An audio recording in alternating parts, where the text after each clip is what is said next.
오늘 함께 보실 말씀은 고린도전서 15장 1절에서 11절까지의 말씀입니다. 고린도전서 15장 1절에서 11절까지 말씀입니다.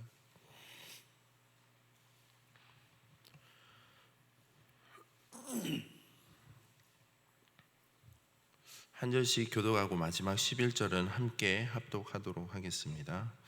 형제들아, 내가 너희에게 전한 복음을 너희에게 알게 하노니 이는 너희가 받은 것이요 또 그 가운데 선 것이라.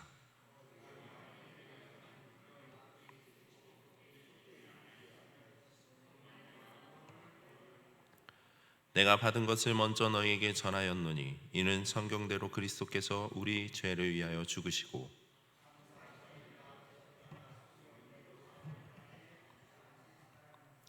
게바에게 보이시고 후에 12 제자에게와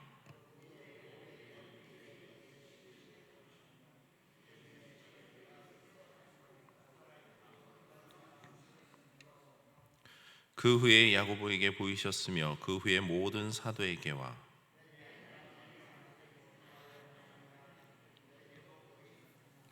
나는 사도 중에 가장 작은 자라. 나는 하나님의 교회를 박해하였으므로 사도라 칭함받기를 감당하지 못할 자니라.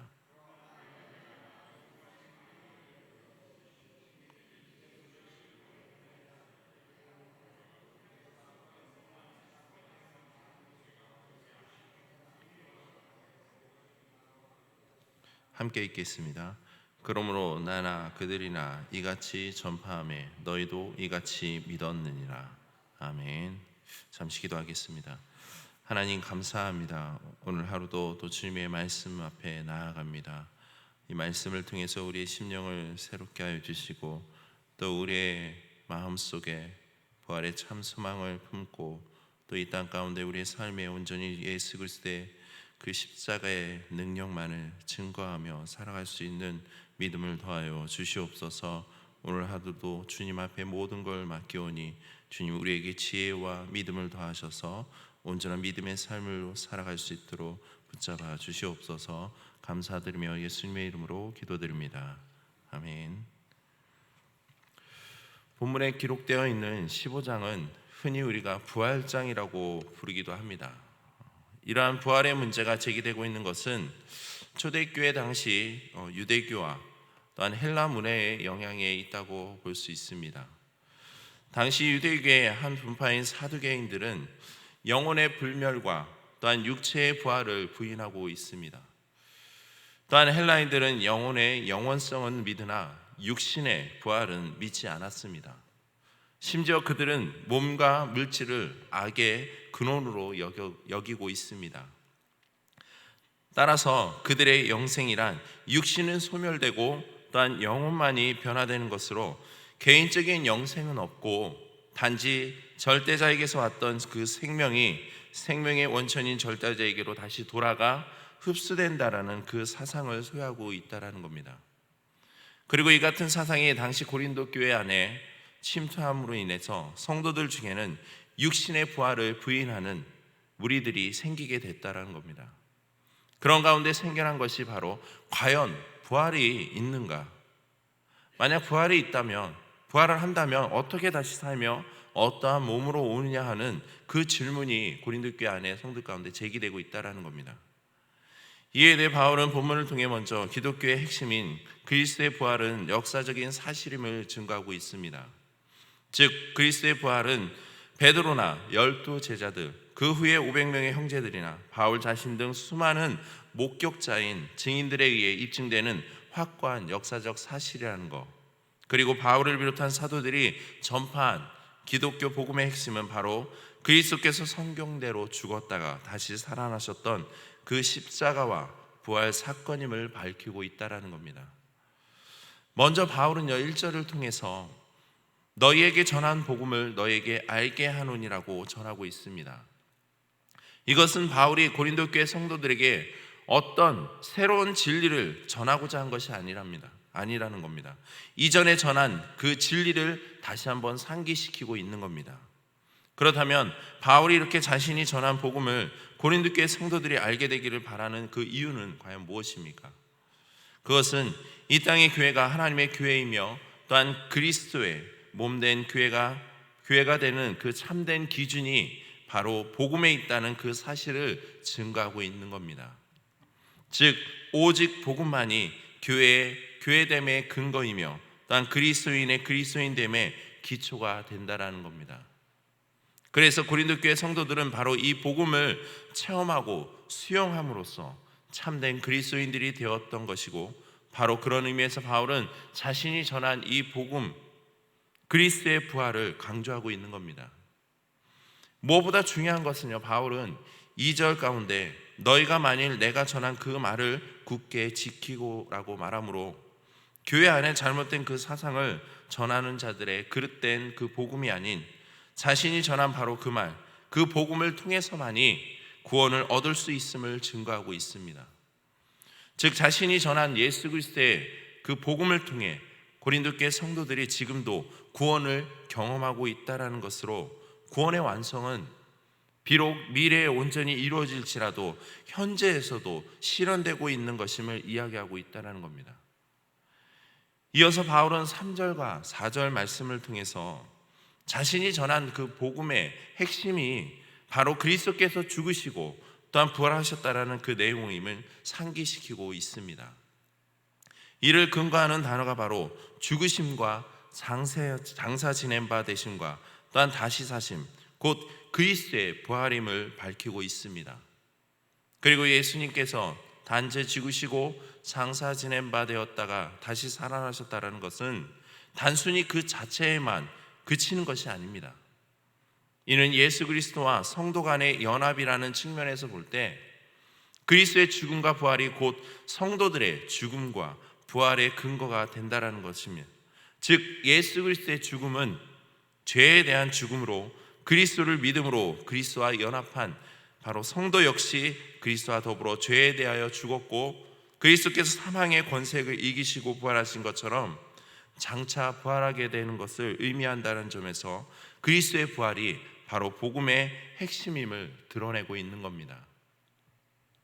다음으로 바울은 5절에서 8절까지에서 복음의 핵심인 그리스도의 부활과 그 역사적 사실성을 논증하는 가운데 특히 그리스도의 부활에 대해서 수많은 증인이 있다는 사실을 기록하므로 그리스도의 부활 사건이 단순한 허구의 이야기가 아닌 많은 이들에게 보이셨고 직접적으로 체험하게 된 사실임을 밝히고 있습니다.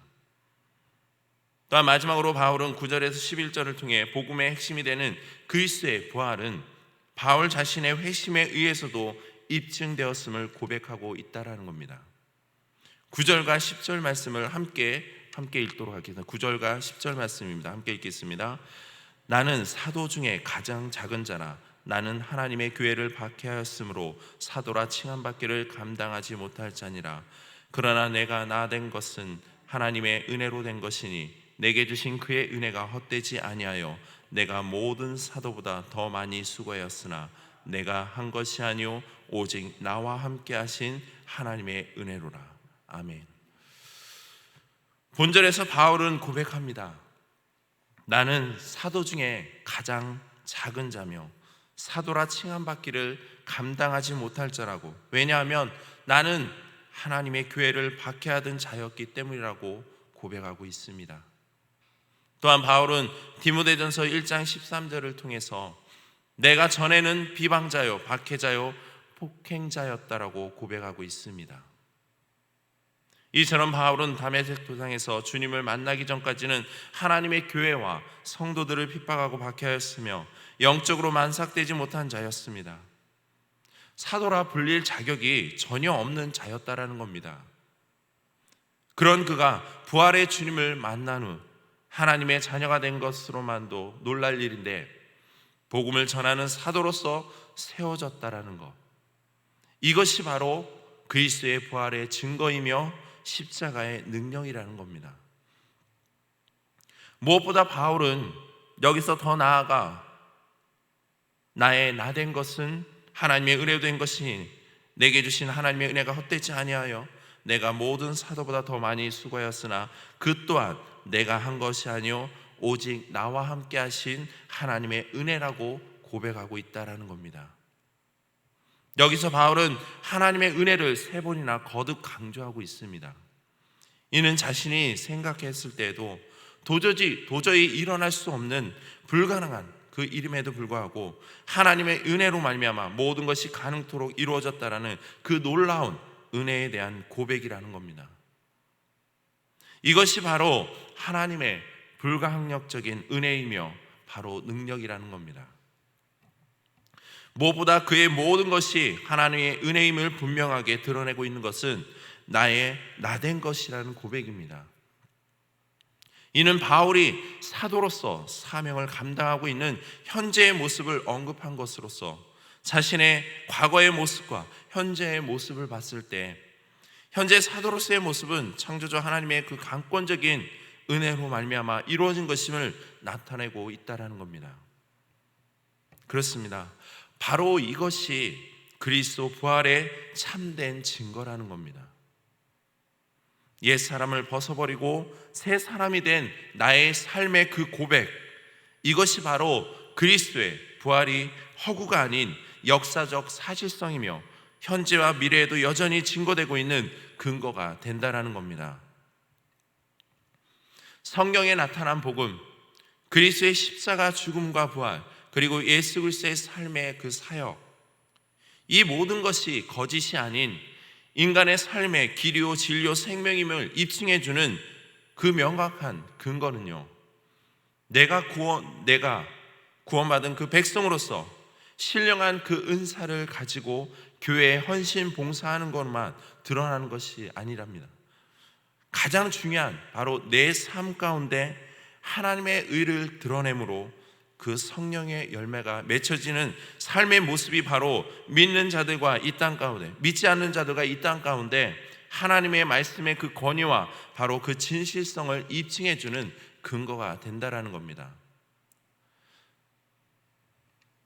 사실 당시의 사람들은, 베드로나 수많은 제자들, 많은 사람들은 예수 그리스도의 그 부활을 봄으로 그 입증을 증거했습니다. 또한 그것이 사실성임을 알게 됩니다. 그러나 지금 살아가는 우리에게는 예수 그리스도의 그 보이심이 나타나는 것이 아니라 믿는 겁니다. 반면에 세상 사람들은요, 하나님의 존재, 그리스도의 십자가 죽음과 부활 믿지 않습니다. 왜요? 경험하지 않았기 때문에, 보지 않았기 때문에, 보이지 않기 때문에 당연히 믿을 수 없습니다. 그렇다면 무엇으로 그것이 사실임을 입증할 수 있을까요? 뛰어난 학문적 지식, 지혜, 일반적인 논리에 따른 그 설명 등으로 과연 입증이 될까요? 그것을 입증하는 것은요, 바로 우리 개인의 변화된 삶의 행실에 따른 열매들을 통해 진실됨을 입증할 수 있다는 겁니다. 고린도 교회 분쟁을 통해 바울은 말합니다. 예수 그리스도의 터 위에 세워진 교회 위에 각 사람의 공적이 어떻게 세워지냐에 따라 마지막 날에 그 공적들이 낱낱이 적나라하게 드러날 것이라고. 만약 그 위에 세운 공적이 거짓없이 진실되어 그대로 있으면 상을 받지만, 혹여나 다른 공적이 세워진다면 구원은 받지만 불 가운데 받는 부끄러운 구원이 될 것임을 밝히고 있습니다.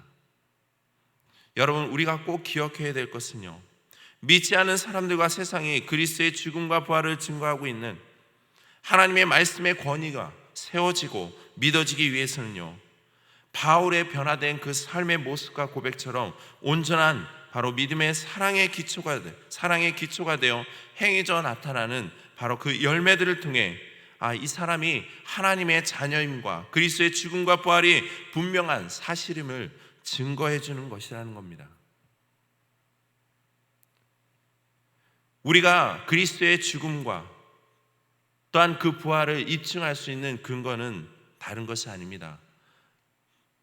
바울의 고백처럼 나의 나된 것은 오직 나와 함께 하신 그 하나님의 은혜, 그 은혜가 나의 삶의 모습을 통해 열매가 맺혀질 때 주변의 가족들 또한 믿지 않는 자들이 나의 그 삶의 열매들을 통해서 하나님이 살아계심을 볼 수 있는 겁니다. 이처럼 오늘 바울이 고린도 교회 안에 나타난 부활의 문제, 부활에 대한 그 질문 앞에서 고백하고 있습니다. 나의 나 된 것은 오직 하나님의 은혜라는 것을. 이것을 기억하고 오늘 하루도 우리가 하나님의 그 자녀로서 그리스도의 십자가 죽음과 부활, 그리고 그분이 이 땅 가운데서 행하신 사역들을 드러내며 오직 하나님의 영광과 또한 교회의 덕을 세워가며 믿음의 실천을 행하는 바로 저와 여러분들 되기를 주님의 이름으로 축복합니다. 이 시간 기도하실 때 그리스도의 그 십자가 죽음과 부활, 그리고 예수님께서 이 땅 가운데 행하신 모든 사역들이 바로 나의 변화된 삶의 모습과 행실을 통한 열매들로 믿지 않는 이들에게 증거될 수 있는 하나님의 지혜와 능력을 부어달라고, 그래서 오직 하나님의 영광과 교회의 덕을 세워나가는데 힘쓰는 일꾼 되게 해달라고 함께 기도하시고, 특별히 원리 목사님을 위해서 기도해 주시기 바랍니다. 어제 색전수를 진행했다고 합니다. 속히 폐의 기능이 정상적으로 회복되고 건강하게 퇴원할 수 있도록 함께 기도해 주시고, 또 계속되고 있는 남북 간의 그 정치적인 그 모든 문제들이 속히 완화될 수 있도록, 그리고 또한 탄자니아에서 선교하시는 그 서은수 선교사님께서 그 비자 문제가 또 은혜 가운데 잘 해결됐다고 합니다. 여러분들 계속해서 기도해 주시고, 또한 앞에 보이는 기도의 제목들과 또한 여러분들이 가지고